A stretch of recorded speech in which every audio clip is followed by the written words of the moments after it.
চক্রান্ত করেছো। আজকে ফানাসি তাহা, আমি আল্লাহ নিজে তোমাকে ভুলে গিয়েছি। দেখি কে তোমাকে আজকে বাঁচাইতে পারে। আল্লাহ ছাড়া কেউ বাঁচাইতে পারবে? কথা বলছেন না কেন? আল্লাহ ছাড়া কোনো অভিভাবক সেদিন পাওয়া যাবে? সুতরাং আল্লাহ পাক রব্বুল আলামিনের তরফ থেকে আল্লাহ যদি আমাদেরকে অভিভাবক হয়ে যান, আল্লাহ আমাদের, আমরা যদি আল্লাহর খাঁটি বান্দা হয়ে যাই, তাহলে দুনিয়ার জিন্দেগিতেও আমাদের কোনো চিন্তা নাই, আখিরাতেও কোনো ভয় থাকবে না। কোন সুবহানাল্লাহ।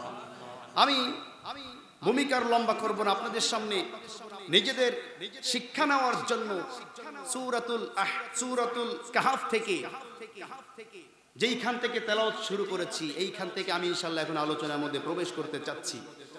আপনারা যদি একটু মনোযোগ আকর্ষণ করেন, একটু ঠিকঠাক হয়ে বসেন, যদি অ্যালার্ট হন, আমি আলোচনা শুরু করতে চাচ্ছি।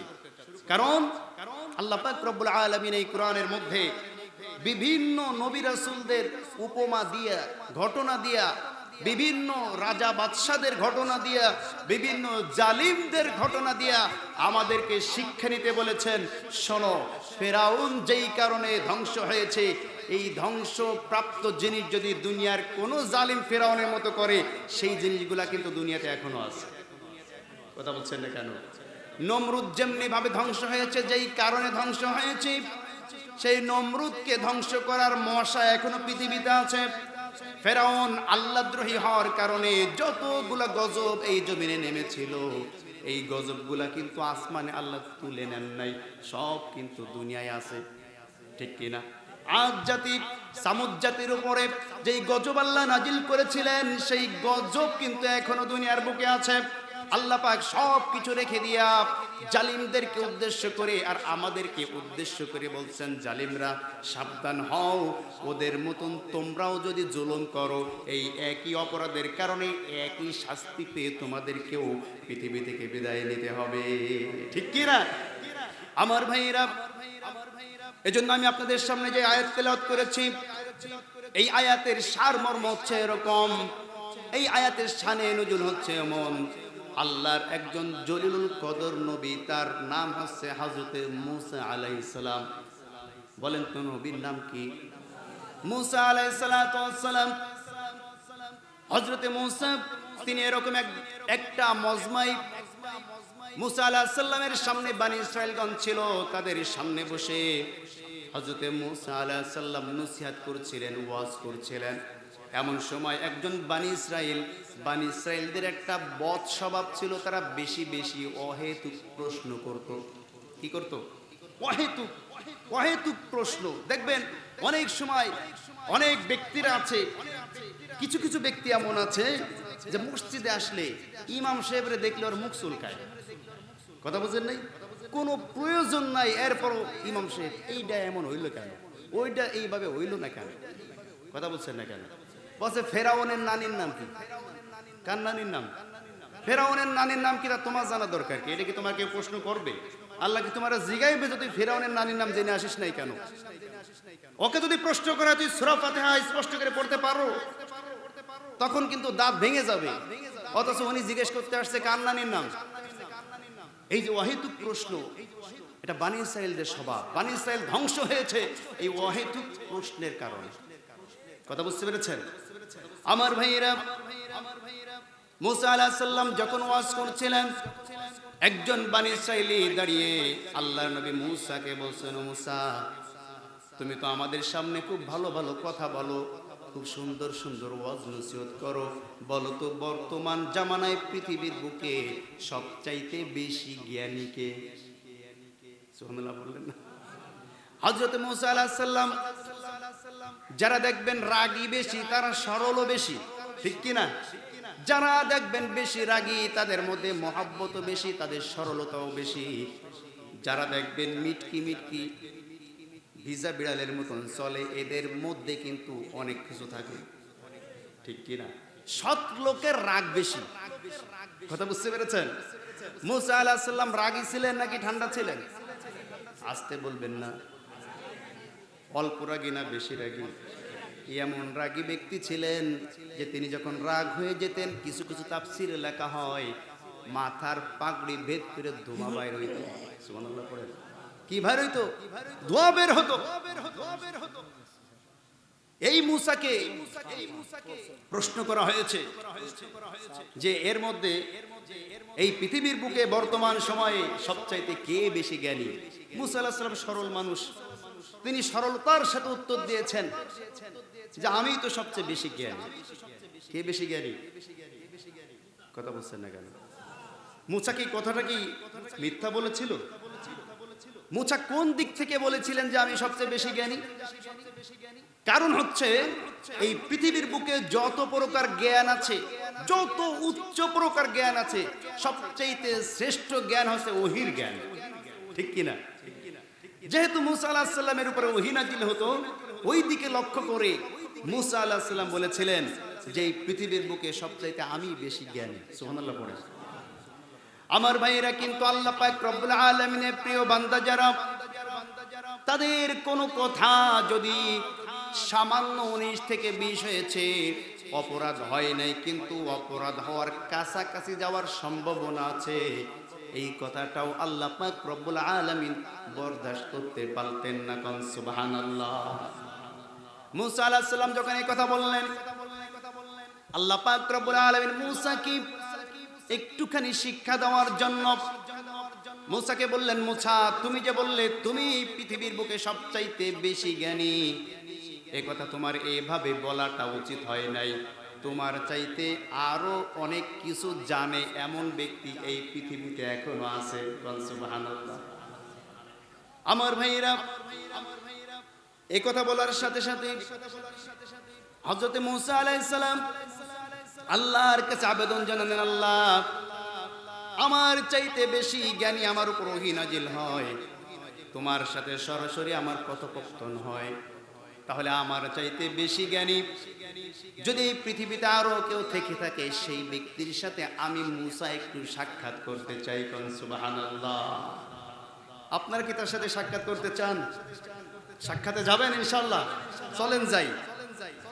আল্লাহ পাক রব্বুল আলামিন বলেন, وَإِذْ قَالَ مُوسَى لِفَتَاهُ لَا أَبْرَحُ حَتَّى أَبْلُغَ مَجْمَعَ الْبَحْرَيْنِ أَوْ أَمْضِيَ حُقُبًا। জোরে বলুন আল্লাহু আকবার। মূসা আলাইহিস সালামকে আল্লাহ পাক বললেন, ও মূসা, তুমি যখন তার সাথে দেখা করতে চাও, দুই সমুদ্রের মিলন স্থল, সেইখানে গিয়া তুমি তার দেখা পাবে, যেইখানে গেলে ভাজা মাছটা জীবিত হয়ে পানির মধ্যে লাফ দিয়ে চলে যাবে। কোন সুবহানাল্লাহ। ভাজা মাছ নাও, ভাজা মাছ নিয়ে ভ্রমণ করতে থাকো, সাগরের পাড় দিয়ে যেতে থাকো, যেতে যেতে দুই সাগরের মিলনস্থল যেখানে পাবে, সেইখানে গিয়া যদি দেখো যে তোমার এই ভাজা মাছটা জীবিত হয়ে সমুদ্রের দুই মিলনস্থলের মাঝখান দিয়ে সরঙ্গ করে চলে যাচ্ছে, বুঝবে ওইখানেই আমার সেই প্রিয় বান্দাকে পেয়ে যাবে। কোন সুবহানাল্লাহ। হযরত মূসা আলাইহিস সালাম ইউশা বিন নুনকে সাথে নিয়া, কাকে সাথে নিয়া? ইউশা বিন নুন, যিনি পরবর্তীতে নবী হয়েছিলেন, এই ইউশা বিন নুনকে সাথে নিয়া সফর সঙ্গী হিসাবে তাকে নিলেন। নেওয়ার পরে এবার মূসা আলাইহিস সালাম যাচ্ছেন সাগরের পাড় দিয়ে। আমার ভাইরা, এইখান থেকে আমাদেরকে একটা সুন্নাত লক্ষ্য করতে হবে, সেটি হচ্ছে সফরে যখন আপনি লং সফরে বাহির হবেন, সফরে বাহির হওয়ার সময় একা যাওয়ার চাইতে একজন সফর সঙ্গী নেওয়াটা হচ্ছে সুন্নাত। কি কথা বুঝতে পেরেছেন? সফরে যখন বের হবেন, সফরে বের হওয়ার সময়, কোথাও বেড়াইতে যাওয়ার সময় দূরে বের হবেন, সাথে একজন সফর সঙ্গী নেওয়া, এটা সুন্নাত। কি কথা বোঝা গিয়েছে? আমার ভাইয়েরা, ইসলামের সৌন্দর্যটা দেখেন। ইসলামের প্রত্যেক জায়গায় আপনি সুন্দর সুন্দর সিস্টেম দেখতে পাবেন। এক গ্লাস পানি পান করার মধ্যে 5টা সুন্নাত আছে। কয়টা সুন্নাত? আসতে বলবেন না, কয়টা? এক গ্লাস পানির মধ্যে 5টা সুন্নাত।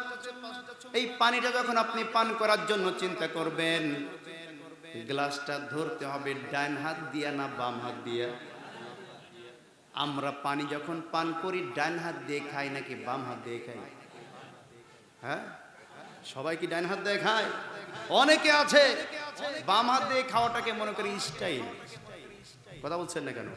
চায়ের দোকানে দেখবেন অথবা বিভিন্ন স্থানে ভালো ভালো মানুষ একসাথে বসে থাকে, গল্প গুজব করে, চা খাইতে দিলে চাটা ধরে বাম হাত দিয়ে, বাম হাতে চা খায় স্টাইল, আর ডাইন হাতে থাকে বিড়ি। ডাইন হাতে কি? কথা বলছেন না কেন? বিড়ি হালাল না হারাম? আর চা? কথা বলছেন না? চা হালাল, বিড়ি হারাম। তা হারাম জিনিসটাকে ডাইন হাতে ধরে, আর হালাল জিনিসটাকে বাম হাত দিয়ে ধইরা ওইটাকেও হারাম বানায়। ঠিক কি নজরে বলেন? বাম হাতে পান করা হারাম, তা চাটা ছিল হালাল, কেন আপনি বাম হাত দিয়ে ধরে স্টাইল দেখাইতে গিয়া এটাকে হারাম বানাইলেন?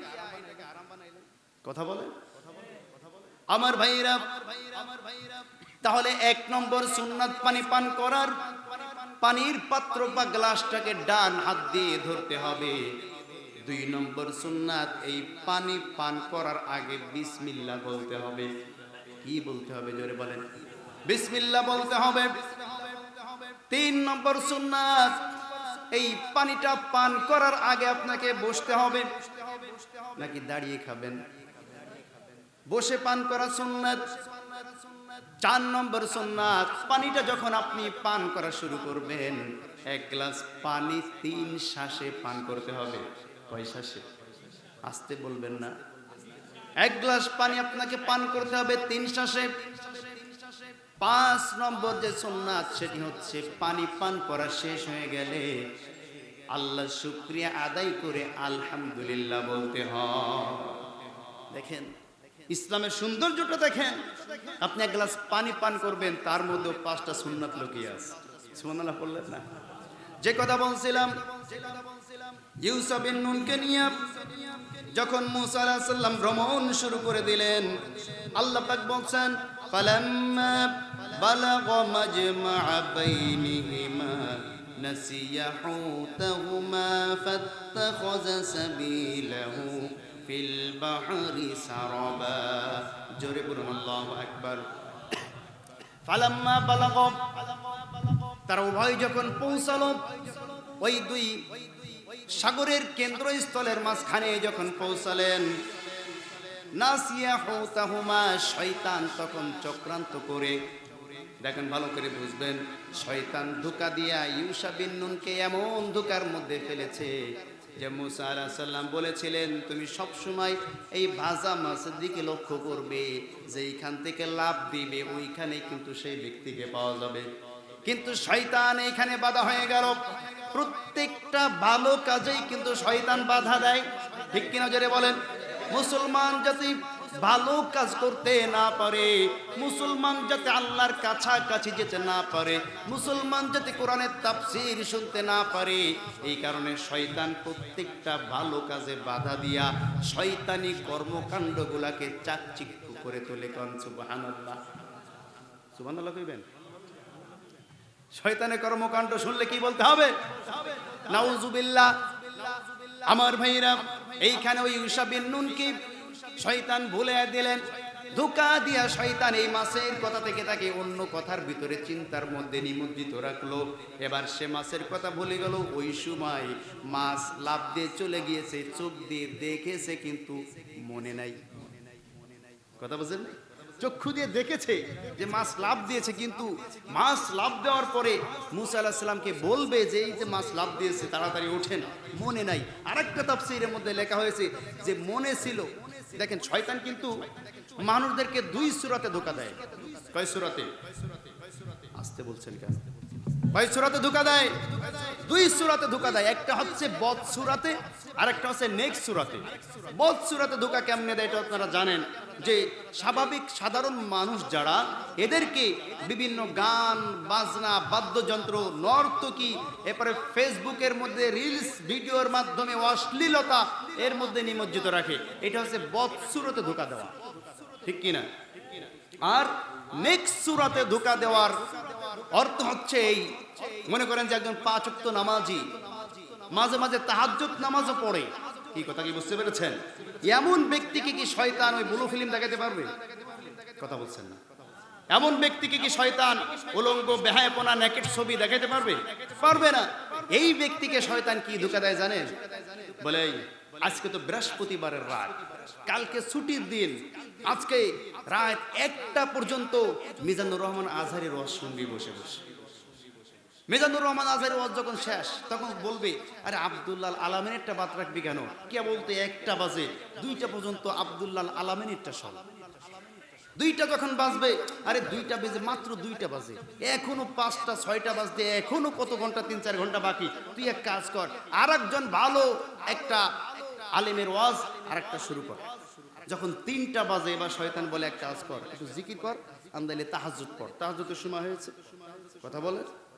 তাহাজ্জুদ পড়তে পড়তে আজানের 1 ঘন্টা আগে এবার শয়তান বলে এক কাজ কর, আজানের তো মাত্র 1 ঘন্টা আছে, একটুখানি রেস্ট নিয়া একটুখানি পরে গিয়া ফজরের নামাজ পড়বি। কথা বলছেন না কেন? এবার বলেন, কোন ব্যক্তি যদি আজানের আধা ঘন্টা বা 1 ঘন্টা আগে একটু রেস্ট নিতে চায়, ওর ফজরের নামাজ তো হবে। কথা বলছেন না কেন? ফজরের নামাজ যদি কোনো ব্যক্তি মিস করে, সারা রাত যে ইবাদত করলো কোনো কাজে লাগবে? আসতে বলবেন না কোনো কাজে লাগবে? আমার ভাইয়েরা, এই যে নেক্সট সূরাতে শয়তান ধোঁকা দিল, নেক্সট সূরাতে শয়তান ধোঁকা দিয়া আপনার মতো ভালো মানুষ যারা পরেশগার তাদেরকেও শয়তান ধোঁকা দেয়। তাই এইখানে তাফসীরের মধ্যে আরেকটা ঘটনা উল্লেখ করেছে যে ইউশা বিন নুনকেও এই শয়তান নেক্সট সূরাতে ধোঁকা দিয়েছে। কেমনে শোনেন। মুসা আলাইহিস সালাম ওই 2 সাগরের মধ্যস্থলে এসে একটু ক্লান্ত হয়ে পড়লেন। ক্লান্ত হয়ে তিনি একটা পাথরের উপর মাথা রেখে ঘুমিয়ে গেলেন। ঘুমাবার সময় তিনি যখন ঘুমাচ্ছিলেন, ইউশা বিন নুন ছিলেন মুসা আলাইহিস সালামের সফর সঙ্গী এবং খাদেম। তিনি যখন দেখতে পেলেন মাছটি লাফ দিয়া পানির মধ্যে চলে গেল, মনে মনে চিন্তা করলেন, মুসাকে যদি এখন ডাক দেই, মুসা যে রাগী মানুষ, না জানি থাপ্পড় মেরে দেয়। কথা বলছেন না কেন? এই যে শয়তান নেক্সট সূরাতে কিন্তু ইউসা বিন নুনকে ধোঁকা দিল যে তুমি যদি এখন মুসাকে ডাক দাও, মুসাকে ডাক দিলে মুসা তোমার উপরে ক্ষিপ্ত হয়ে যেতে পারে, সুতরাং এখন তোমার আর ডাকার প্রয়োজন নাই। মুসা যখন ঘুম থেকে জাগবে তখন মুসাকে বলে দিবে। মুসা আলাইহিস সালাম যখন ঘুম থেকে ডাকলেন, ফানাসিয়াহা, শয়তান তাকে ওই মাছের কথা ভুলায় দিল। কি কথা বুঝতে পেরেছেন আমার ভাইরা? ফালাম্মা জাওয়াজা قال لفتاه آتنا غداءنا لقد لقينا من سفرنا هذا نصبا জোরে বলুন আল্লাহু আকবার। এবার মুসা আলাইহিস সালাম তড়িঘড়ি করে ঘুম থেকে উঠে তার ওই যাত্রা আবার শুরু করলো। কিছু দূর যেতে না যেতে ক্ষুধা লাগা শুরু হলো। কি লাগলো দেখেন, শুরু থেকে সফর করলো, যেই ব্যক্তিকে দেখার উদ্দেশ্যে জায়গা পর্যন্ত আসার আগ পর্যন্ত এখনো পর্যন্ত ক্ষুধা লাগে নাই, কিন্তু যখনই পথ ভ্রষ্ট হয়ে পথ ভুল করে অন্য পথে ভিন্ন পথে যখন হাঁটা শুরু করেছে, সাথে সাথে শরীরে বেশি ক্লান্তি অনুভব হয়েছে এবং পেটের মধ্যে ক্ষুধা অনুভব হয়েছে। আমার ভাইরা, এইখান থেকে বোঝা গেল যদি কোনো ব্যক্তি ইসলামের জন্য কোনো পথে বাহির হয়, দিন কায়েমের জন্য কোনো রাস্তার উপর দিয়ে হাঁটে, দিন কায়েমের উদ্দেশ্যে বাহির হলে আল্লাহ পাক রব্বুল আলামিন আল্লাহর তরফ থেকে বিশেষ রহমত তার উপরে নাজিল করে দেন। কিন্তু যখনই ওই বান্দা ভুল পথে হাঁটে তখন পদে পদে বাধার সম্মুখীন হয়। ঠিক কিনা যারা বলেন আমার ভাইরা? যখন তার ক্ষুধা লাগলো, ক্ষুধা লাগার পরে মুসা বললেন, ক্ষুধা লাগছে, আমাকে কিছু খেতে দাও। তিনি বললেন, আমার কাছে তো খাবার মতো তেমন কিছু নাই, ভাজা মাছ ছাড়া। যেই ভাজা মাছের কথা বলেছে অমনি মনে পড়েছে মাছ তো লাভ দিয়ে চলে গেছে। কথা বুঝেন নাই? এবার বলছে যে ইয়া মুসা, আপনি একটু দয়া করুন, আপনি যখন ঘুমিয়েছিলেন তখন এই ভাজা মাছটা লাভ দিয়ে চলে গিয়েছিল, শয়তান আমাকে ভুলিয়ে দিয়েছে, আমি আপনাকে বলতে মনে নেই। কথা বুঝতে পেরেছেন? আল্লাহ পাক রব্বুল আলামিন বলছেন, ক্বালা আরাআইতা ইয আওয়াইনা ইলাস সাখরাতি ফাইন্নী নাসিতুল হুত ওয়া মা আনসানিহু ইল্লা শাইতানু আন আযকুরাহু ওয়াত্তাখাযা সাবিলাহু ফিল বাহরি আজাবা। জোরে বলুন আল্লাহু আকবার। আমার ভাইরা, আমার বন্ধুগণ, তিনি বললেন, হে মূসা, আপনি আমাকে ক্ষমা করেন। আর আইতা, আমি দেখেছিলাম, ইজ আওয়াইনা ইলা সাখরাতি ফা ইন্নী